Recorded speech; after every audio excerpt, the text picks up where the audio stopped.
Hey everyone, it's actually Jeb Bush, and today I have a very special guest. I have Moustapha, who is a moderator on the Top Shot Discord. This is one of the few times that I've seen any content with him, so I'm very, very excited to learn more about him because I've been diving into his Twitter and all this stuff, trying to figure out, learn more about him. And I feel like he has a really interesting story with Top Shot and just his life. So Mustafa, thank you so much for coming on. I appreciate your time.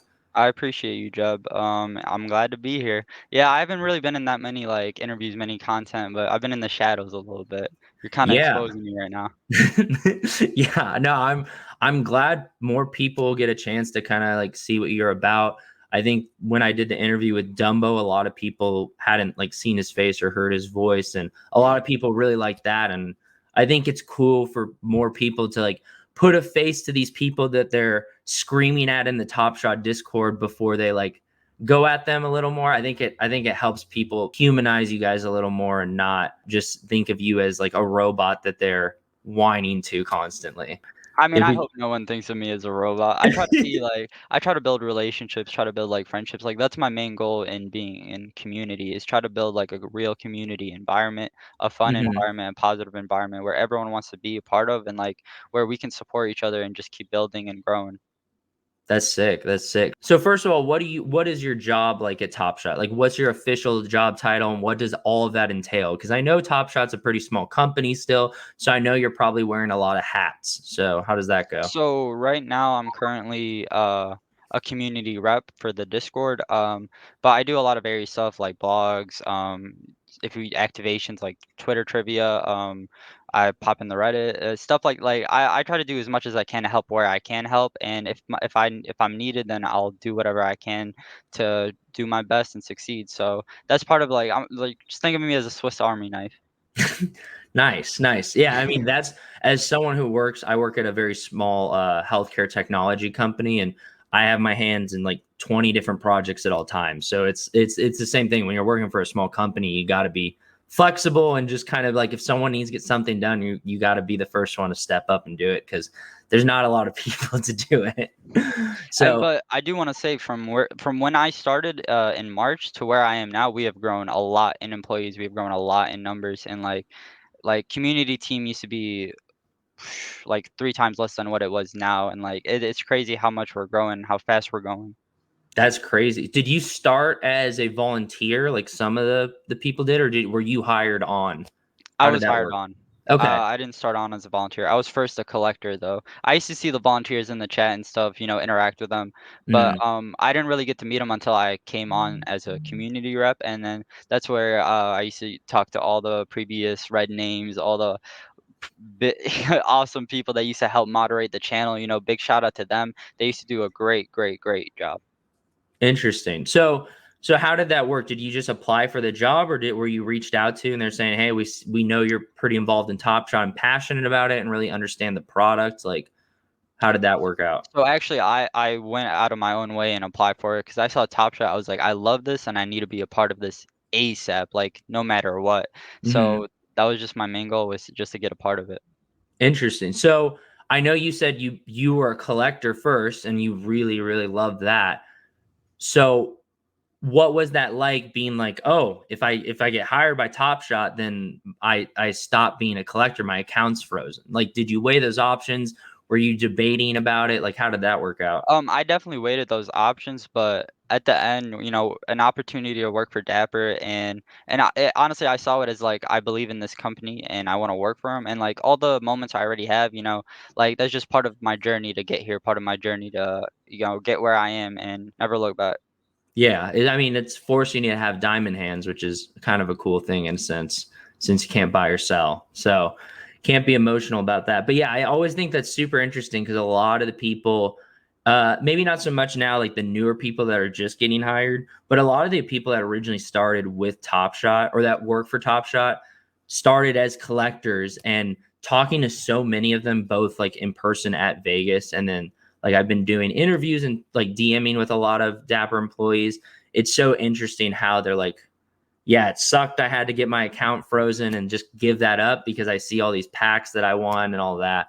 but like I love working for Dapper, and it was definitely the right choice, which is something that people say across the board, which is so, once again, so cool to see. I 100% agree. Like I know like there's other people with accounts that are far bigger than mine, like maybe like millions in value or hundreds of thousands of dollars, and maybe that decision comes to them a lot harder than it is for me. But I really stand by my choice, and I really do love working for this company. Like every day, like I'm happy I'm working for Dapper. I'm happy by the people that surround me, and like it's just a great opportunity. Honestly, just blessed. That's super sick. I know you mentioned off camera to me when we were talking at first that like you're 21, you're going to college and you're studying business, but you're also working. And I see you all the time interacting on Twitter, interacting in the Discord with people, making announcements, filling kind of complaints and tickets.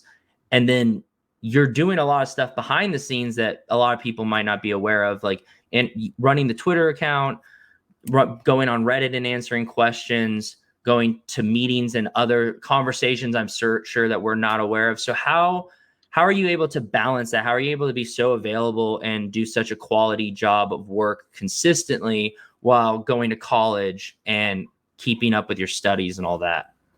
So, a great part of my success in that area is part of my previous experiences. When I used to play in the 2K league, I was able to balance both my schoolwork and my workload.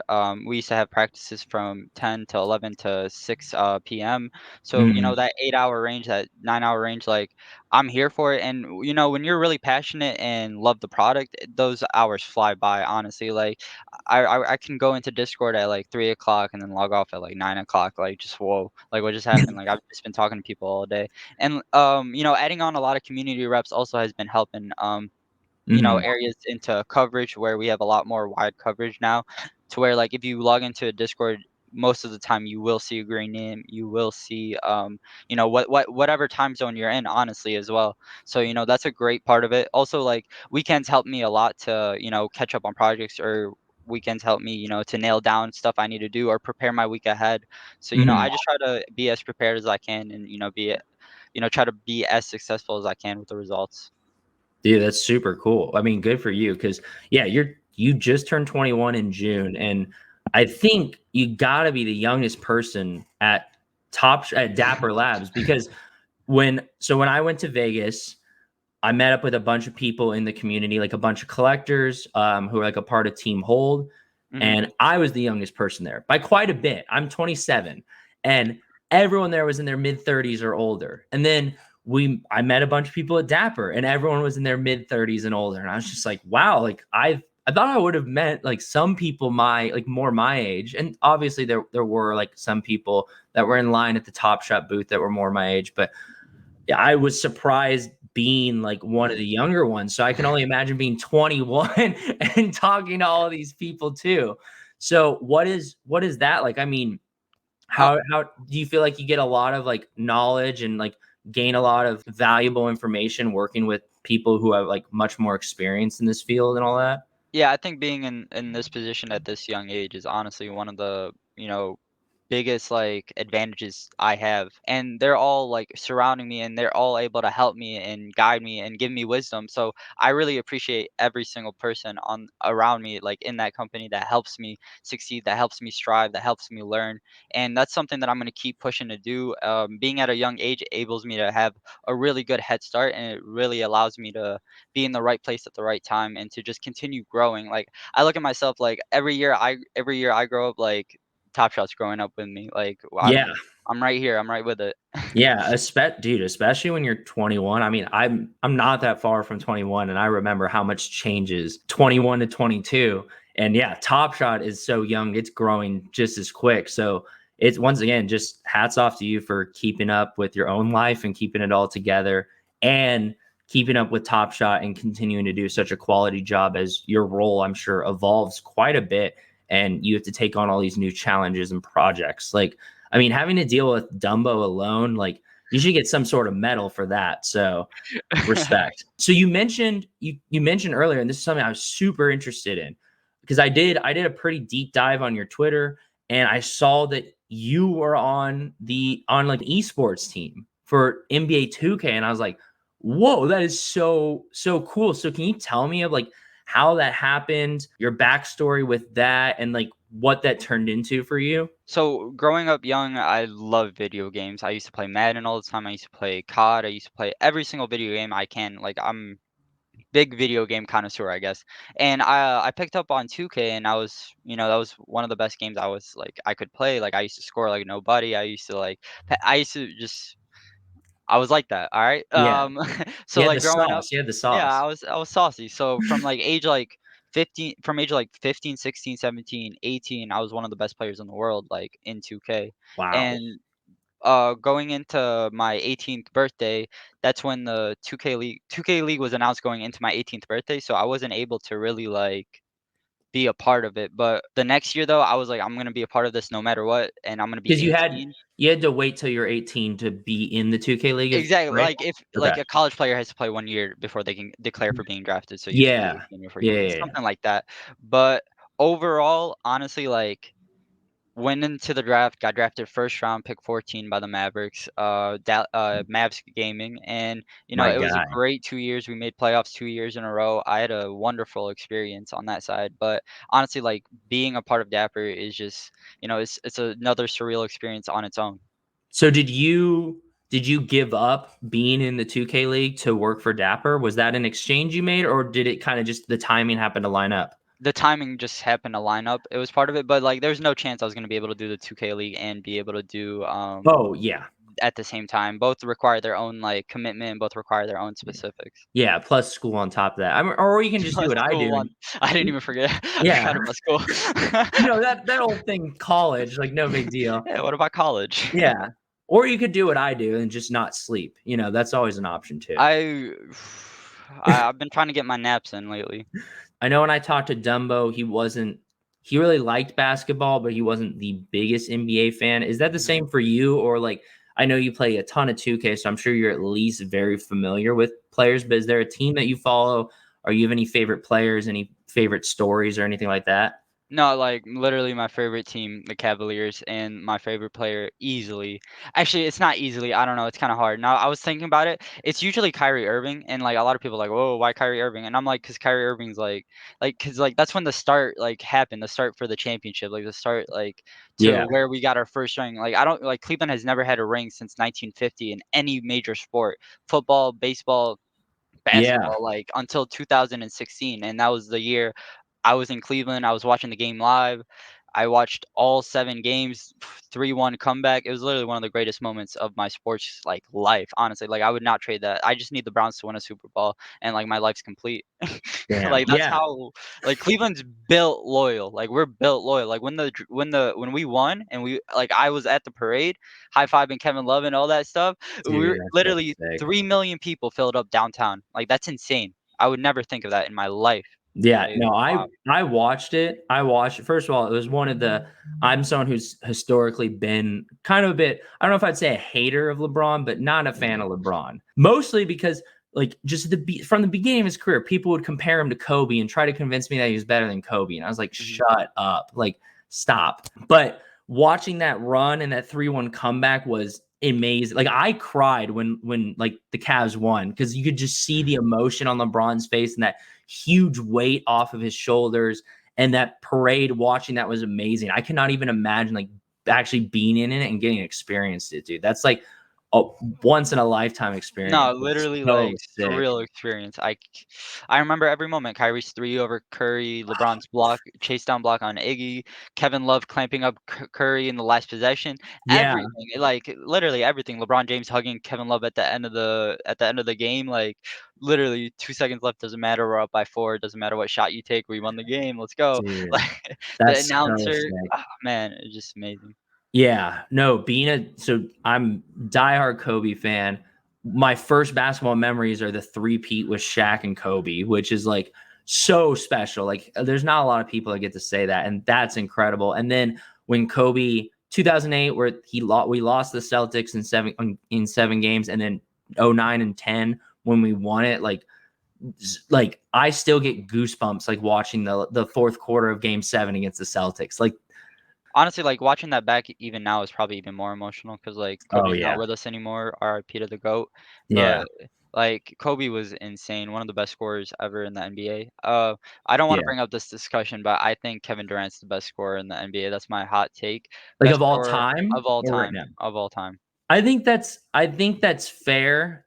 So one thing, like whenever there's the LeBron Kobe debate or anything like that, I think Jordan Kobe's a little different.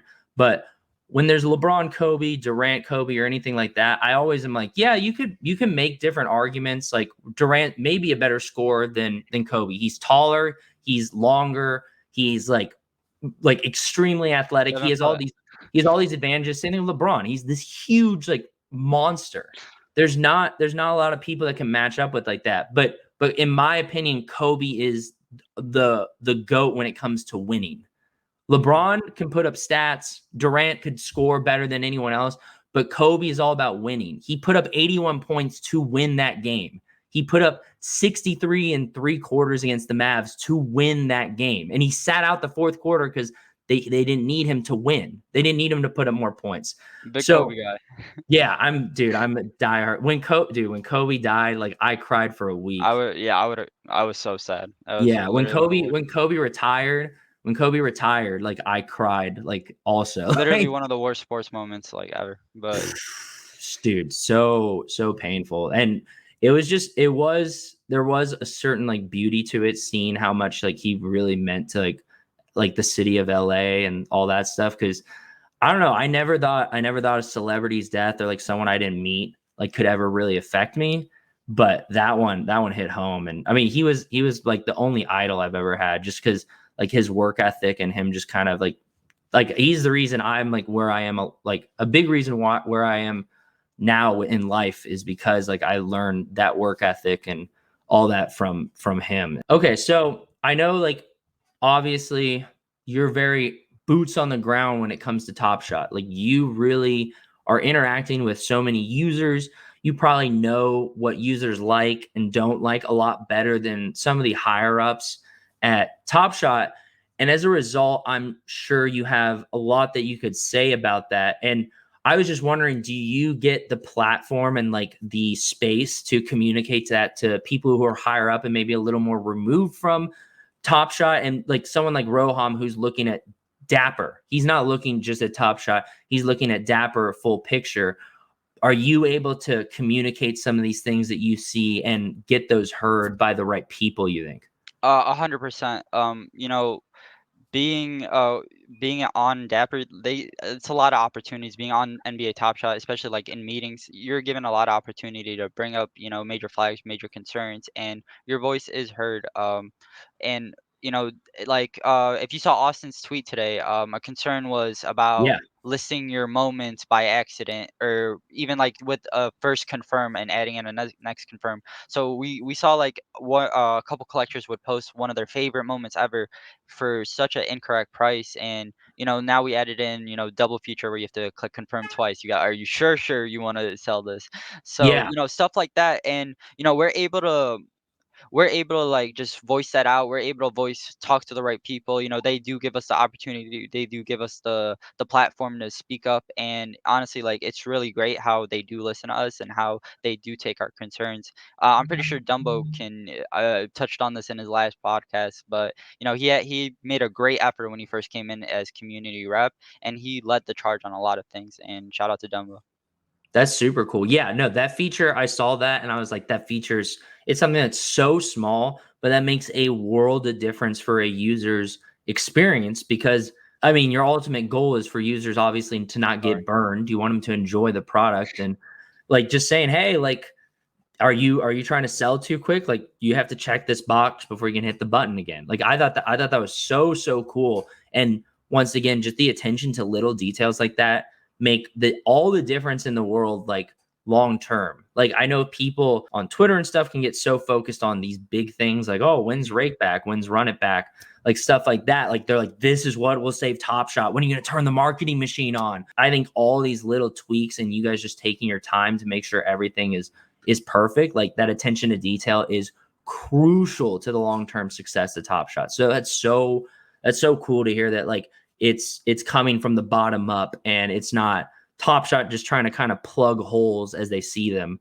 Because when you do that from top down, like you're going to miss things. But when you have the communication from all levels, like that's when like things run and Yeah, your details pick 100%. up. It's not just bottom to top too. Like the t everyone brings in great ideas. Everyone has great thinking, and like it just being able to work together, being able to mesh those ideas together, being able to think of the greatest solution, and all of that at the end of the day is like what makes you successful. And I think what Dapper is really great of, like being able to like work as one team, one unit is literally the end goal.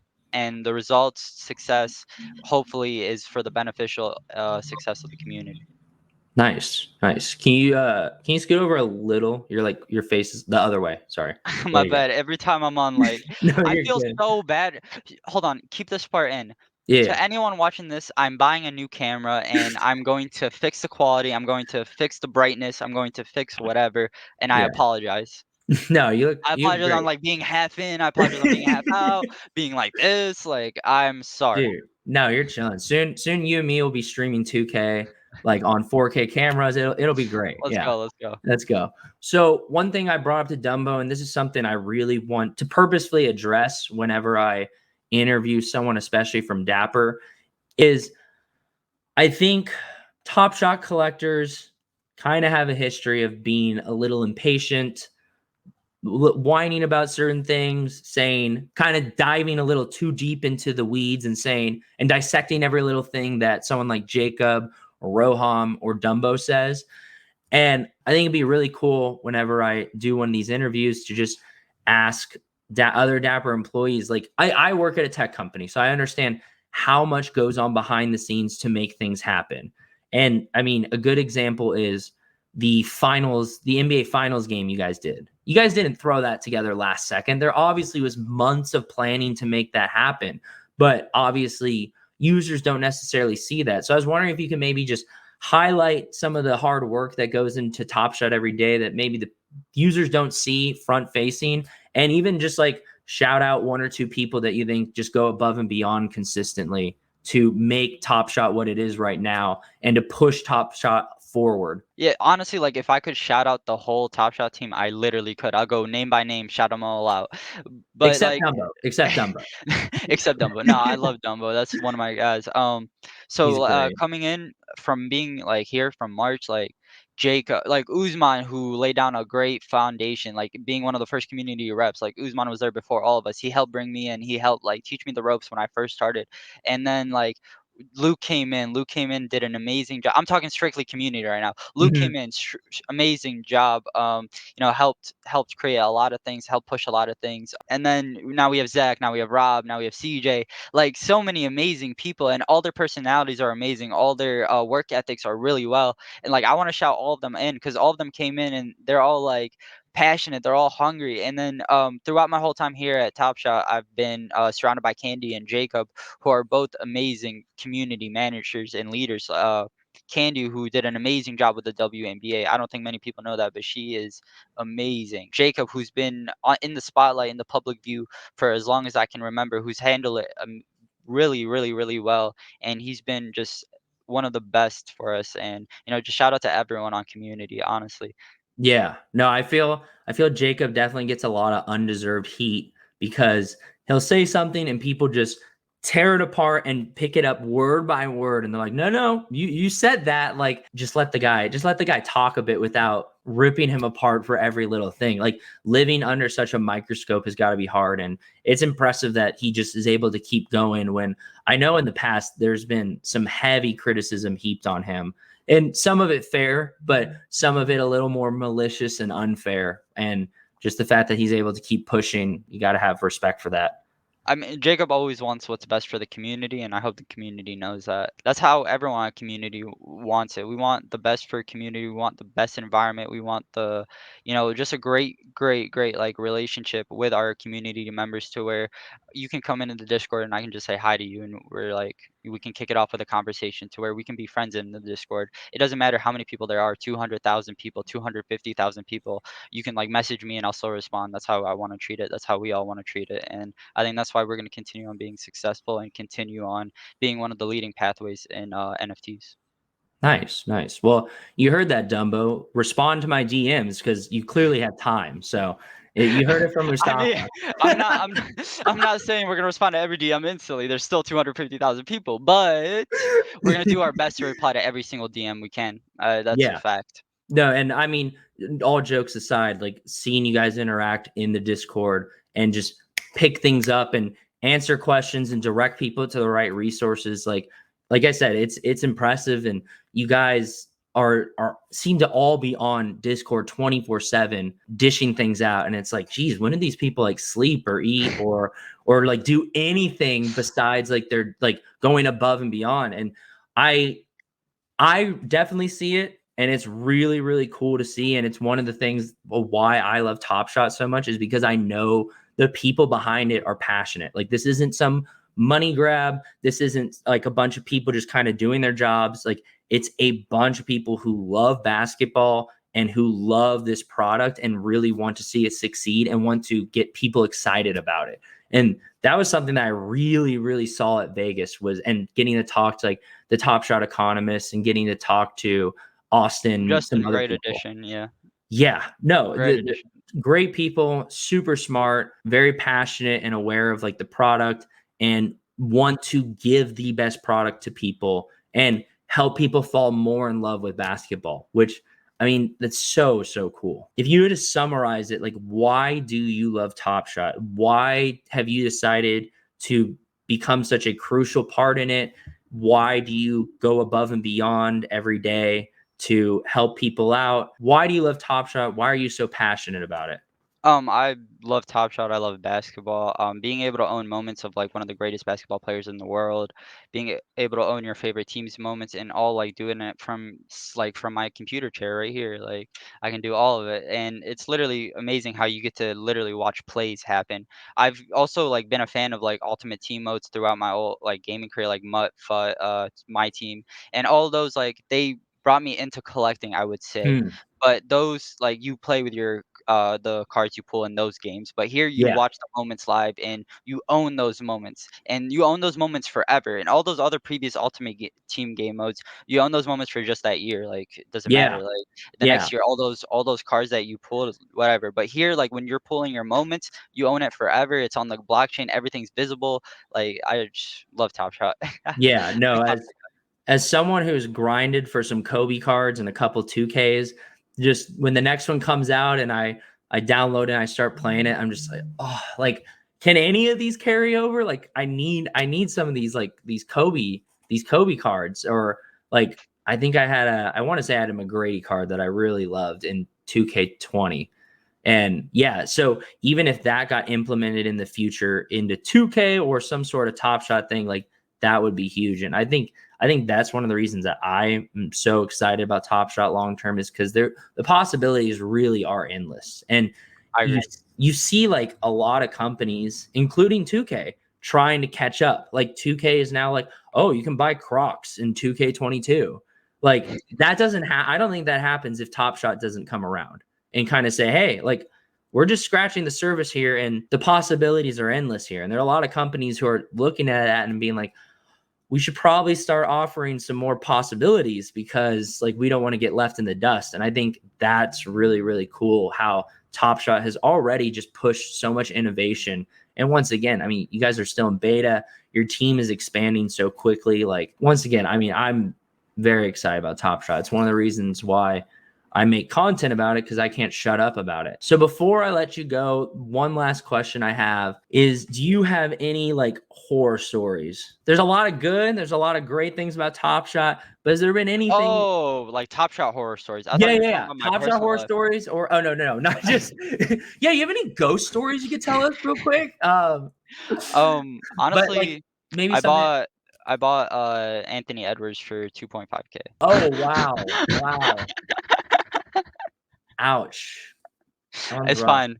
I mean I had all like when I was a collector, my first instinct was get all the rookies. Like as Top Shot grows, all the Sharp. rookies are gonna grow. Like they're gonna be the faces of Top Shot. Like in 10 years, like those are gonna be like the LeBron of now. Like who's gonna be the LeBron of now? Like that's what basically I saw it as. And LaMelo Ball was my favorite player, and I pulled him. So that's my opposite of horror story. That was Oh my favorite. wow. So That's my favorite story. you have a LaMelo 4K just sitting in the vault?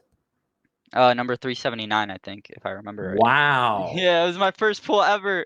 Dude, that is so fire. I got a LaMelo 40K and I was hyped about that. Like, Yeah. wow. But honestly, going back to the horror story, it Yeah. wasn't really a horror story because I love Anthony Edwards and, like, Yeah. I don't really care, like, 'cause, it doesn't matter. Like, that's literally one of my Yeah. favorite players, and I know, like, in the long term, like, I'm always gonna own that moment, though. Like, Mhm.